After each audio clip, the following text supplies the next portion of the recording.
Bonsoir à tous. Vous voyez l'écran? Tous, c'est bon? Bon, je suis gênée par ce truc.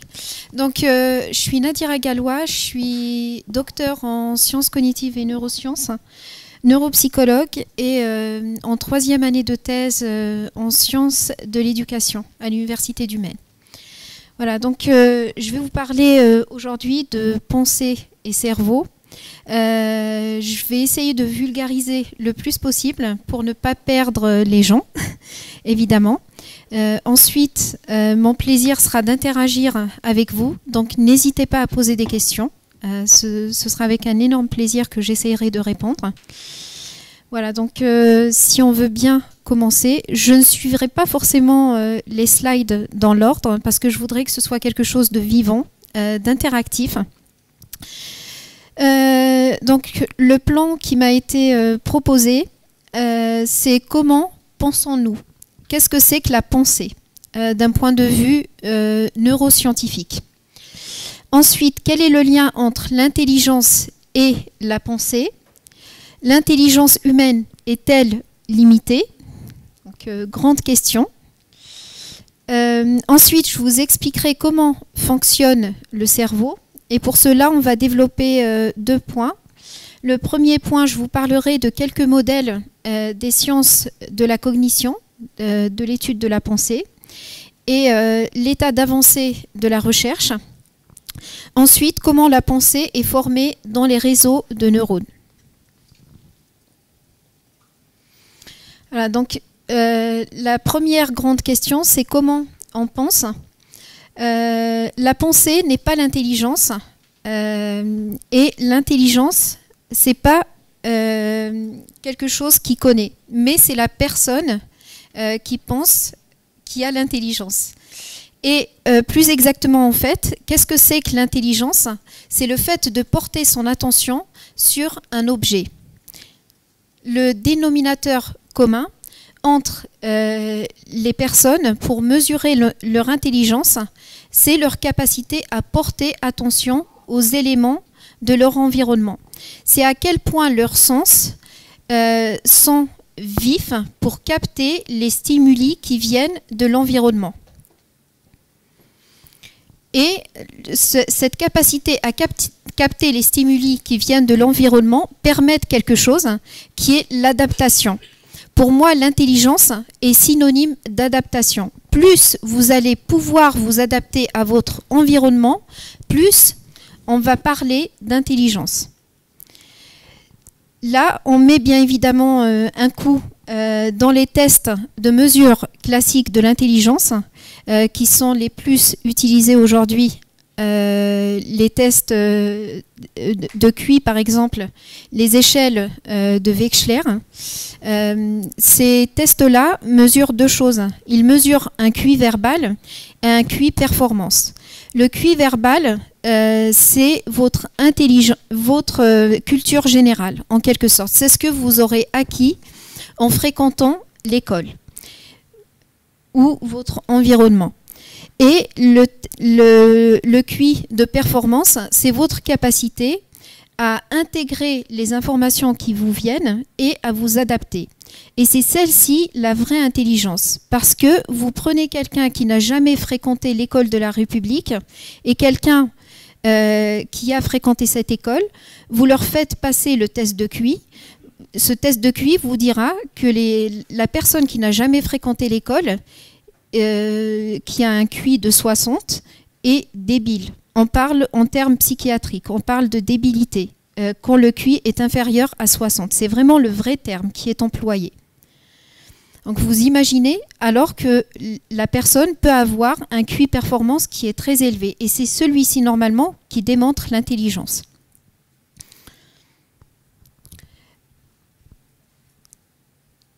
Lorsque on entend quelqu'un parler, il faut comprendre les mots que la personne emploie. Parfois, il faut les décrypter, puis on accède aux idées. Et l'intelligence, en fait, ce qu'elle permet, c'est relier, c'est le liant entre les différentes idées. C'est ça, cette intelligence. Et plus vous allez avoir une vitesse augmentée pour relier les différentes idées, plus votre intelligence paraîtra élevée. Il y a une théorie, je pense que vous la connaissez, c'est la théorie des intelligences multiples aujourd'hui, où on définit, précédemment c'était 8 intelligences différentes et maintenant il y en a 9. Il y a une intelligence qui a été rajoutée, c'est l'intelligence existentialiste. Et cette théorie en fait dit qu'on a tous 8 ou 9 intelligences différentes.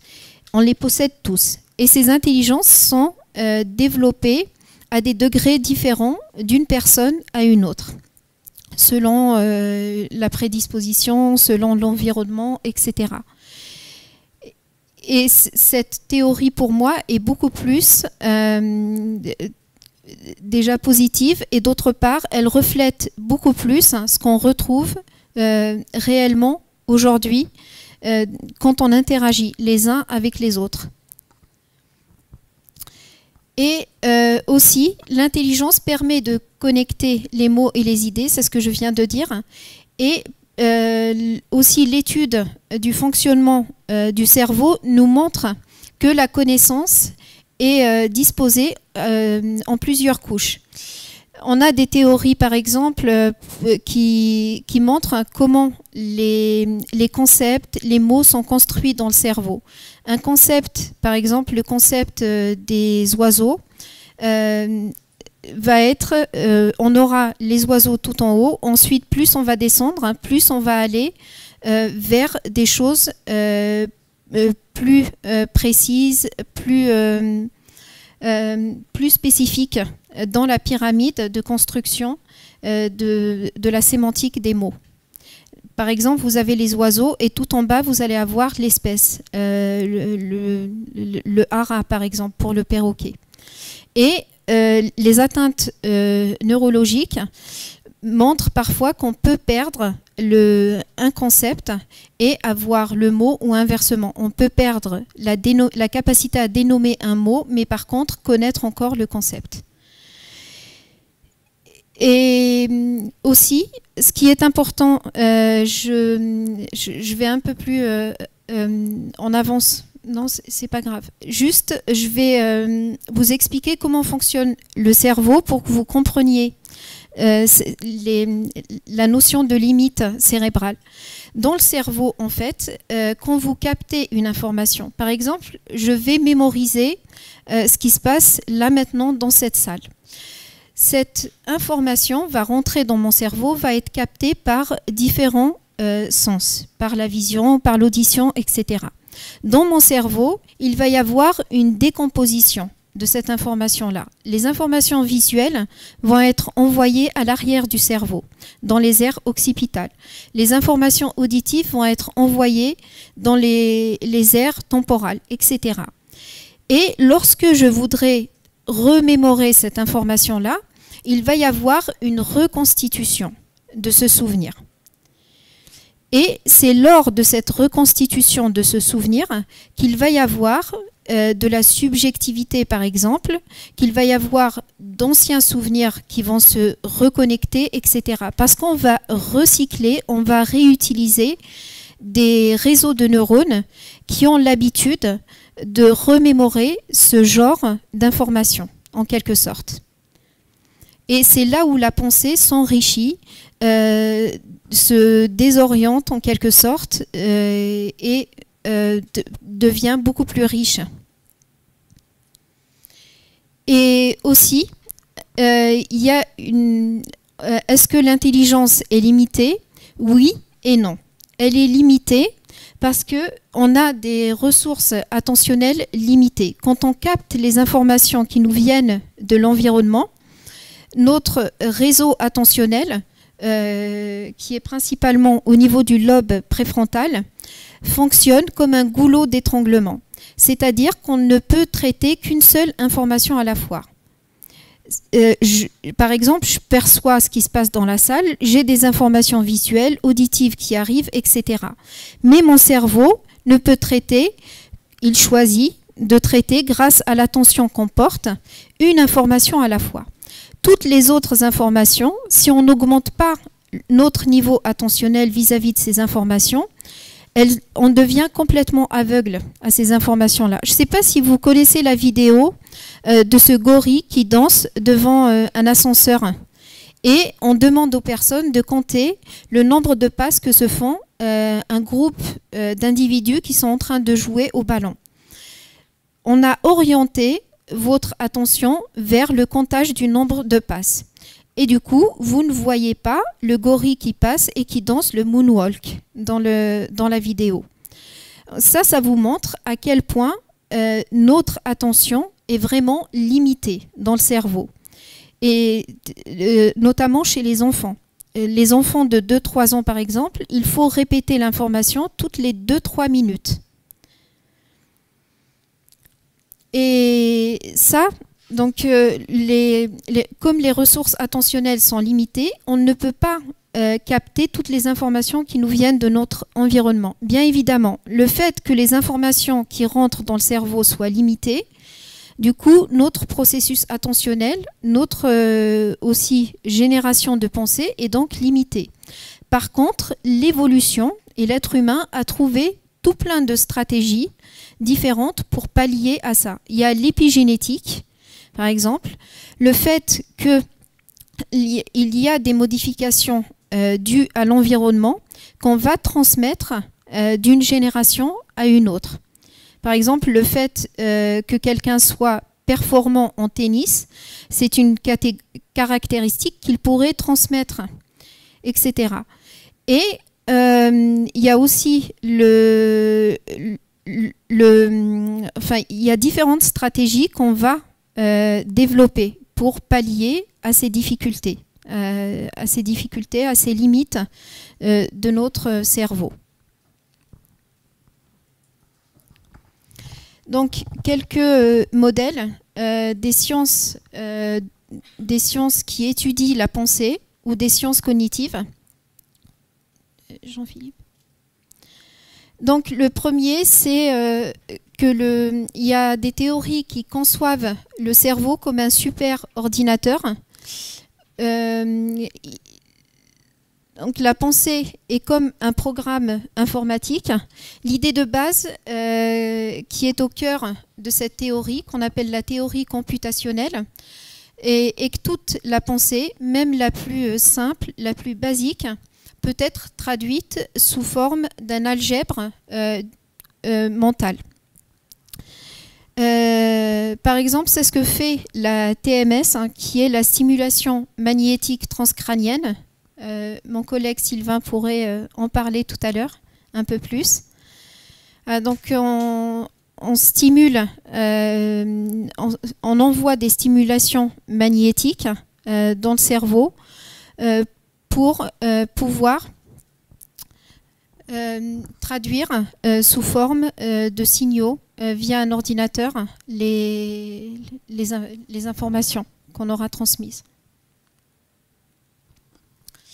Donc une autre théorie qui est le connexionnisme. Donc il y a une rivalité qui tend à s'amenuiser aujourd'hui, mais qui était très vive dans les années 80, entre le modèle connexionniste et symbolique de l'esprit et le combat. L'un pense que l'information est traitée en série, alors que l'autre pense qu'elle est traitée en parallèle, qu'on traite une information à la fois. Dans un cas, les opérations mentales passent par des représentations. Par exemple, un objet est représenté par un signe. Dans l'autre, donc le connexionnisme, postule qu'il n'y a aucune représentation mentale de cet objet. Et pour le connexionnisme, les phénomènes mentaux peuvent être décrits comme des réseaux d'unités simples, interconnectés entre elles. Et la forme des connexions et des unités peut varier selon les modèles. Par exemple, la mémorisation, le langage, etc. Les unités d'un réseau peuvent être représentées par des neurones et les connexions peuvent être représentées par des synapses. Et chaque unité du réseau soit un mot et que chaque connexion soit un indicateur de la similarité sémantique. Et ce qui est très intéressant ici, c'est de rappeler, c'est la théorie de Donald Epps. Je ne sais pas si vous la connaissez. En tous les cas, Donald Epps a apporté une énorme contribution dans la compréhension de l'apprentissage. Quand on apprend quelque chose, Epps disait qu'il va y avoir un ensemble de neurones qui vont décharger tous en même temps. Et ces neurones, du fait qu'ils déchargent tous en même temps, c'est-à-dire produisent un potentiel électrique de la même intensité. Ça va produire un chemin qui va être réemprunté à chaque fois qu'on va être resoumis à cet apprentissage. Et ce chemin va être de plus en plus renforcé. Et ce renforcement va passer par la communication en fait, et la création de nouveaux synapses qui vont permettre à l'influx nerveux de circuler beaucoup plus vite, donc l'électricité. C'est comme un muscle en fait qui va devenir de plus en plus fort pour faire circuler l'information. Ça montre l'importance de la répétition lors d'un apprentissage. En fait, le chemin, plus on va répéter cet apprentissage, plus on va passer, par exemple, d'une information qui va circuler dans un petit sentier à une information qui va circuler sur une autoroute. Ça va aller beaucoup plus vite. C'est compris? D'accord. Oui.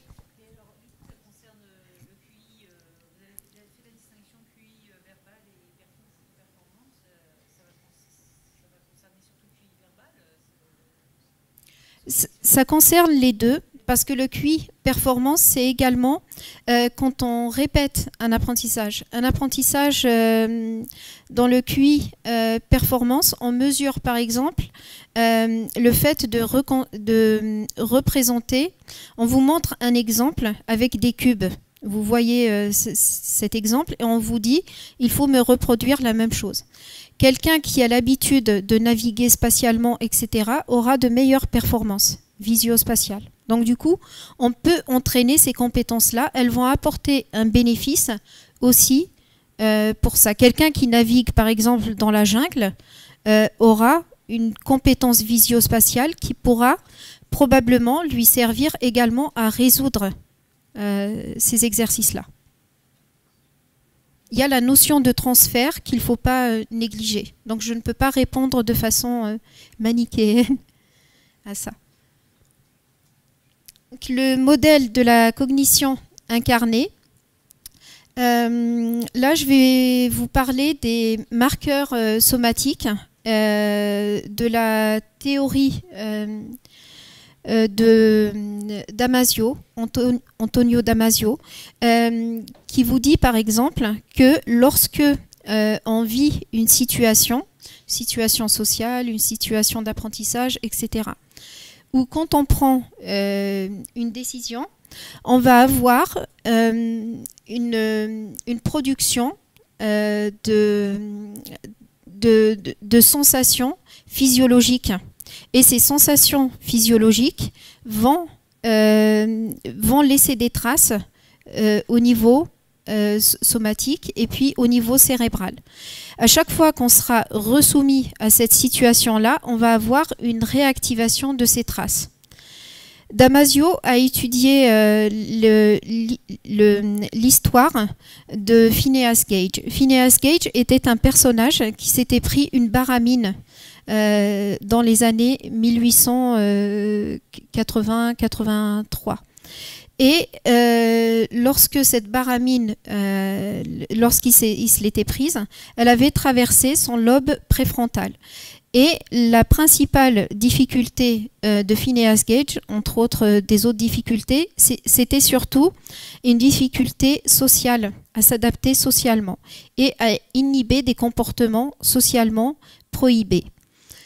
Il n'hésitait pas, par exemple, à dire ce qu'il pensait des gens, etc. Et surtout, en fait, Phineas Gage n'avait pas de profit, il ne mémorisait pas ce que la décision qu'il avait prise pouvait produire en lui. il recommençait constamment à prendre des décisions qui le menaient à l'échec, à miser beaucoup d'argent, à dire des choses qu'il ne fallait pas, etc. Et Damasio a développé cette théorie des marqueurs somatiques, comme quoi, quand on prend une décision, ça laisse en nous des marques, et ces marques sont utiles pour ne pas reprendre, ou au contraire, reprendre la décision qui nous a mené à tel ou tel comportement. Si bien qu'il dit qu'il n'y a pas de décision rationnelle, en fait. Ça n'existe pas. Une décision est toujours émotionnelle. L'émotion est très importante pour prendre une décision.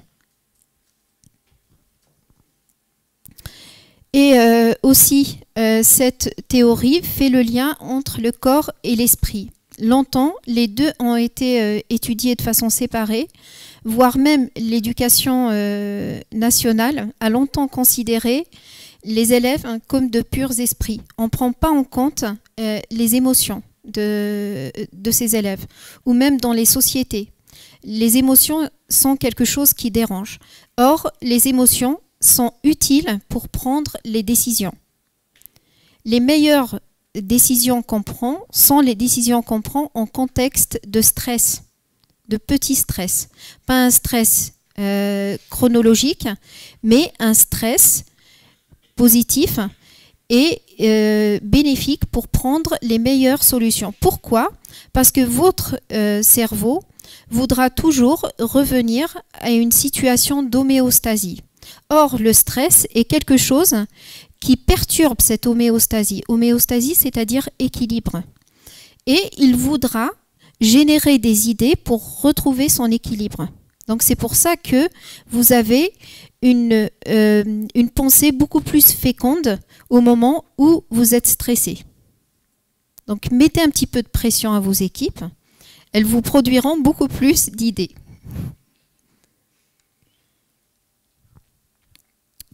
La cognition située ou distribuée, c'est l'autre théorie qui est également étudiée par les sciences cognitives.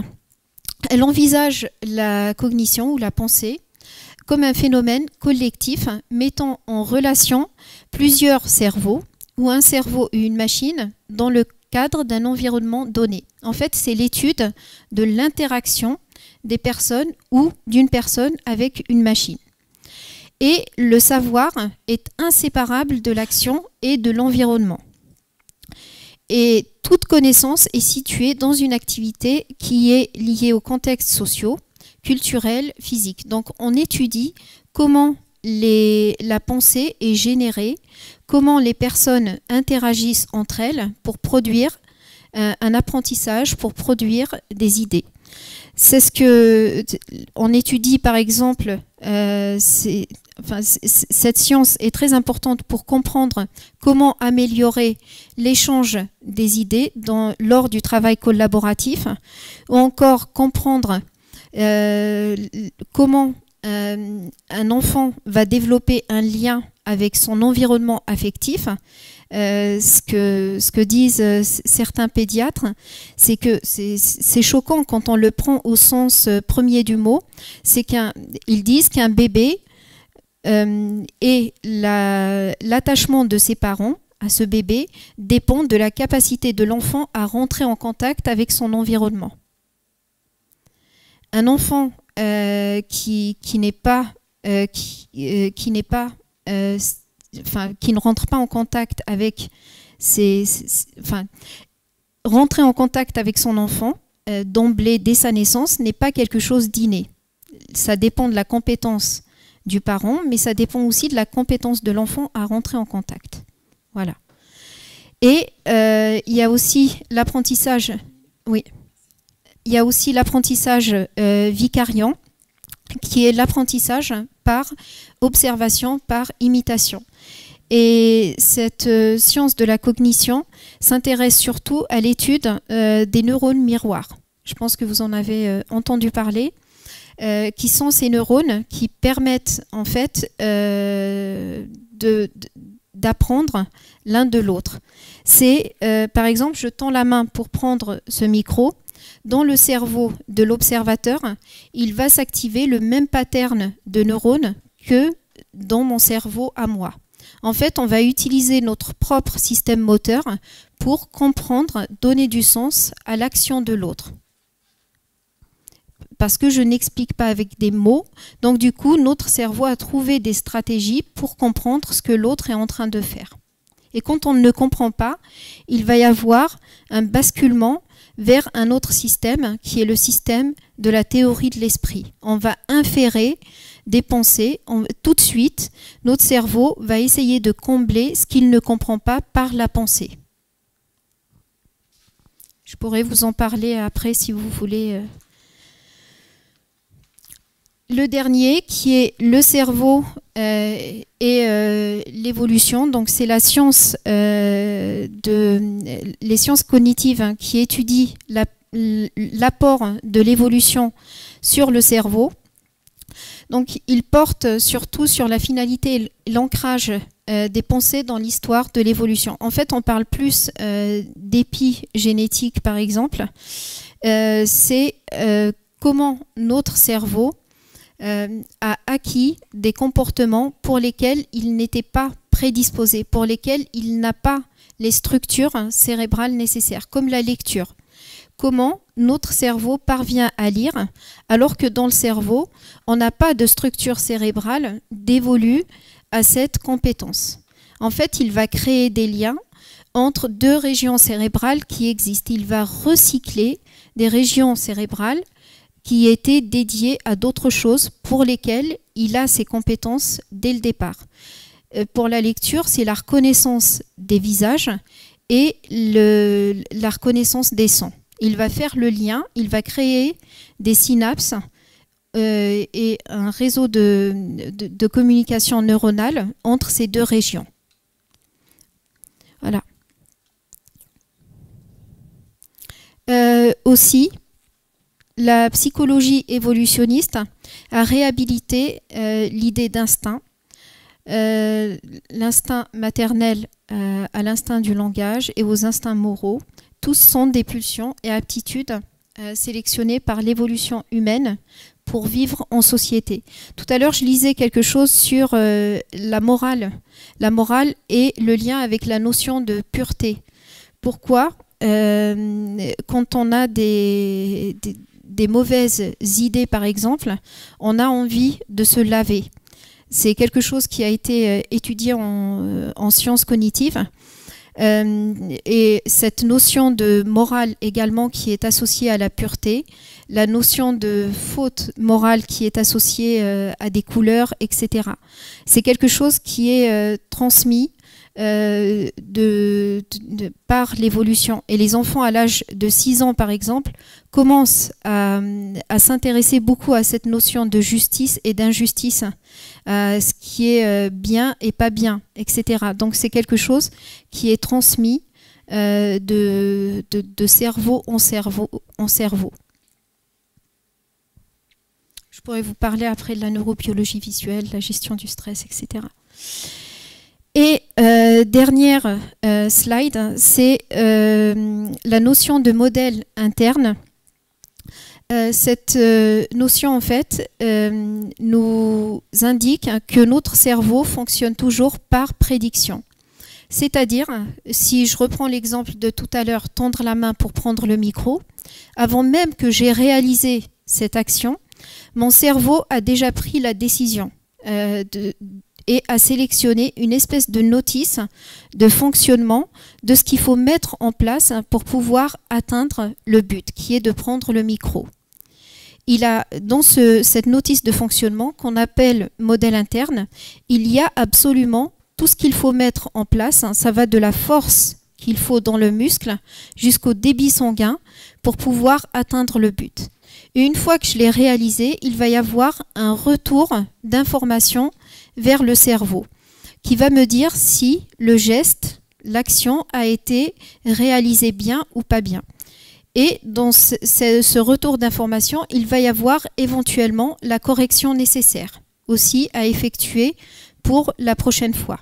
Et c'est comme ça en fait que notre cerveau fonctionne constamment, que ce soit pour la cognition, que ce soit pour l'émotion, etc. Pour tout, on fonctionne normalement, parce qu'il est dit par cette théorie, sur un mode prédictif.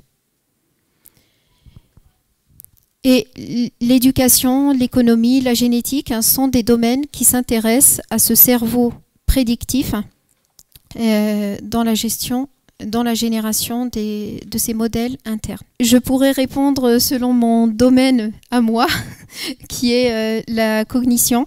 Donc je suis plus cognitiviste, mais bon, c'est le lien entre tout ça, c'est surtout, à mon sens, je pense que c'est l'attention qu'on porte. Et d'autre part, si on parle d'attention, on parle aussi des organes sensoriels, des organes qui captent les informations de l'environnement. Je pense que c'est ça. Parce que sans ces organes sensoriels, il n'y aurait pas d'entrée des informations dans le cerveau. Comme disait tout à l'heure Pierre, toutes les informations qui rentrent dans notre cerveau vont nous permettre de générer des pensées. Mais ces pensées, en tout un modèle, viennent toutes de notre environnement. Est-ce que ça répond à votre question ou pas? Non. D'accord. On pourrait en parler, on pourrait parler. Qui se disputent entre elles, non, oui, j'imagine. bien sûr, oui. Comment les différents... Il faut l'approcher, c'était bon. Oui. Là? C'est bon? Allez, d'accord. Le mien n'a pas. Des fois, il peut y avoir un décalage de quelques minutes. Oui, entre l'anticipation et la décision, enfin l'arrivée à la conscience de la décision. Oui. Non, ma question était aussi, vous avez chaque modèle est une grille d'analyse de comment le cerveau fonctionne. Comment on réconcilie effectivement où chacun est dans son silo et continue son chemin sans regarder ce que font ceux d'à côté, ou est-ce qu'il y a des moyens de réconcilier ou de choisir quel modèle on prend par rapport à quel type de questions on se pose sur le cerveau? Il y a maintenant l'interdisciplinarité qui se crée. Mais par contre, pendant très longtemps, les courants ont été chacun son église, chacun sa direction pour faire sa prière, malheureusement. Oui. Mais en physique aussi, tu as des écoles différentes sur la gravité. Dans tous les domaines. Il y a les boucles, il y a la gravité quantique à boucle, il y a les cordistes, etc. Et actuellement, personne ne peut dire qui a raison. Ils ont peut-être tort tous. Ou tous raison. Oui. Je pense qu'on entend... Ah oui, c'est pour la vidéo. Oui, je reviens sur le modèle de la cognition incarnée qui me paraît un peu différent des autres, notamment pour répondre à la question qu'on se pose ce soir. Quand on dit que... Donc, je comprends qu'il y a des traces dans le corps des expériences qu'on a vécues avant et qui servent aux décisions futures. En fait, c'est pas dans le corps qu'elle se trouve. C'est le corps produit des réactions physiologiques. Il y a l'émotion. Cette émotion, en fait, va produire des réactions physiologiques. Et ces réactions physiologiques qui vont être mémorisées par le cerveau. Donc les traces sont dans le cerveau, là. Oui, c'est ça. Mais du coup, alors, parce que moi, je connaissais effectivement l'idée qu'on est incapable de décider sans émotion, et ça, d'ailleurs, on peut l'expérimenter soi-même. Enfin, oui. C'est pas, c'est presque du vécu, ça. Et du coup, est-ce qu'on peut en déduire qu'un ordinateur ne peut pas décider? Enfin, quand on parle de décision informatique, c'est pas une décision parce qu'il n'y a pas d'émotion, donc c'est une optimisation, c'est un calcul, mais je pense que ça me paraît clé pour arriver à toucher du doigt la différence entre l'informatique et puis le cerveau humain. Oui. Pour moi, en fait, la plus grande problématique des ordinateurs et de toutes les machines. Aujourd'hui, on essaye de remplacer des enseignants par des machines, etc. Il y a une part de leur travail qui peut être effectivement remplacée parce que les machines sont meilleures, mais par contre, une autre part qui ne pourra jamais être remplacée. Et cette part qui ne pourra jamais être remplacée, c'est la capacité à s'adapter à son environnement, à interagir avec les autres, à prendre en compte des signaux que la conscience ne perçoit pas forcément. Là, je fais référence notamment aux neurones fuseaux. Ces neurones qui fonctionnent 20 fois plus vite que les autres neurones. Ils sont plus gros, ça explique pourquoi ils fonctionnent plus vite, mais aussi, ils sont capables de détecter la moindre mimique sur le visage de quelqu'un. Et ça nous donne ce qu'on appelle l'intuition. Parce que ça n'a pas le temps, ils vont tellement vite que ça n'a pas le temps d'arriver au lobe préfrontal, donc à la conscience. Et tout ça, c'est partagé par plein d'espèces. Bien sûr, La oui. de la même manière chez un chimpanzé, chez un chat, etc. La menace, on la comprend. D'ailleurs, l'espèce qui a les plus gros et le plus grand nombre de neurones fuseaux, ce sont les baleines. Et elles ont une empathie beaucoup plus grande que les êtres humains. Oui. Bon, bah vas-y, parce que... Alors moi j'ai une question sur un peu plus métaphysique. Oui. Je considère, enfin c'est pas je considère, c'est toute la matière. Elle existe depuis le Big Bang. On est d'accord? Donc nos corps, c'est de la matière qui existe depuis le 7,5 milliards d'années. Si on considère que la conscience et l'intelligence, c'est le résultat de l'activité de la matière, pourquoi est-ce que toute la matière qu'on voit ne manifeste pas ça? Pourquoi est-ce que le vivant manifeste la conscience et pas une voiture, par exemple? Mon point, c'est de dire, pour moi, le cerveau, l'activité qu'on voit dans le cerveau, en fait, elle est, enfin, quand on voit les neurones bouger, ce serait plus l'esprit, quelque chose. Bouger, communiquer. Communiquer, enfin oui. s'activer, ce serait l'équivalent de doigts invisibles, entre guillemets, qui appuieraient sur nos neurones comme nos doigts à nous appuient sur un clavier. Et qu'on constate ensuite l'activité sur le PC, quoi. Donc, en fait, on serait la conscience. Enfin, que l'activité du cerveau ne serait que le reflet de quelque chose d'invisible qu'on appellerait esprit. Ça, c'est mon point de vue. Et du coup, si on considère que l'intelligence est limitée dans le sens où le traitement se fait un par un, une chose après l'autre, est-ce que néanmoins, cette partie de nous qui serait invisible n'évoluerait pas dans un champ de conscience infini, et que bien qu'on puisse comprendre les choses une à une, il nous est donné de pouvoir tout comprendre néanmoins? Là, il faut faire la distinction, je pense, entre ce qui est conscient et ce qui n'est pas conscient. On a conscience de certaines pensées et d'autres pensées qui nous échappent, d'autres pensées ou d'autres produits, d'autres activités du cerveau. La conscience, pour moi, c'est le fonctionnement du lobe préfrontal. C'est le système attentionnel qui fonctionne effectivement un par un. Mais par contre, il peut y avoir une sélection de modèles internes, mais dans le lobe préfrontal, il décide de ne pas lui attribuer suffisamment d'attention. À ce moment-là, ça reste dans l'inconscient. Mais le cerveau a quand même sélectionné, a quand même travaillé. Voilà, c'est aussi... Il aurait travaillé comme un processeur aurait travaillé une fois qu'on a plus des touches. C'est ça, oui. Napoléon pouvait avoir plusieurs conversations à la fois, c'est ce qu'on disait quand on était enfant. Alors la dernière question, et ensuite on passera à Sylvain Arnotto, parce que sinon après on a une heure limite où on nous file dehors. Bonsoir. Bonsoir, monsieur. Alors pour reboucler un petit peu avec la thématique, et est-ce que le cerveau humain et quelles sont ses limites? Moi j'avais une question, puisque vous êtes sur la partie cognitive. On a tous entendu, je ne sais pas si c'est vrai ou faux, de dire qu'on n'utilise qu'un pourcentage limité de de notre cerveau, etc. Alors est-ce que c'est vrai, et est-ce que, je sais pas, je dis n'importe quoi, les 90% qu'on n'utilise pas, ça serait parce qu'on ne sait pas les faire fonctionner, parce qu'on n'a pas eu encore d'évolution, ou est-ce que finalement on est déjà au bout, ou est-ce que c'est cognitif ou intelligent?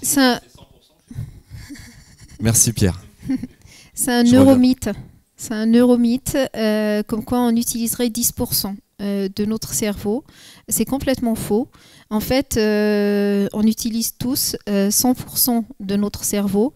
Comme cette question aussi de l'inné et de l'acquis, qu'est-ce qui est de l'ordre de l'inné et de l'acquis, qu'est-ce qui détermine l'intelligence de quelqu'un, etc.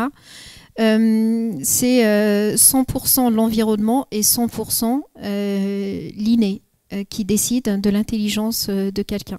C'est l'un et l'autre. Pareil pour le cerveau, on utilise toutes nos facultés, mais par contre, l'environnement, si on n'est pas dans un environnement stimulant, on peut ne pas développer son potentiel. Et on peut développer un fort potentiel si, au contraire, on est dans un environnement stimulant et qu'on a une capacité innée qui n'est pas très grande. Voilà. Ces dernières années, quand même, la génétique, l'aspect inné, fait un retour en force. Je ne sais pas si vous l'avez noté dans de nombreuses publications et des expériences. Je vous remercie. Je vous en prie. Merci à vous.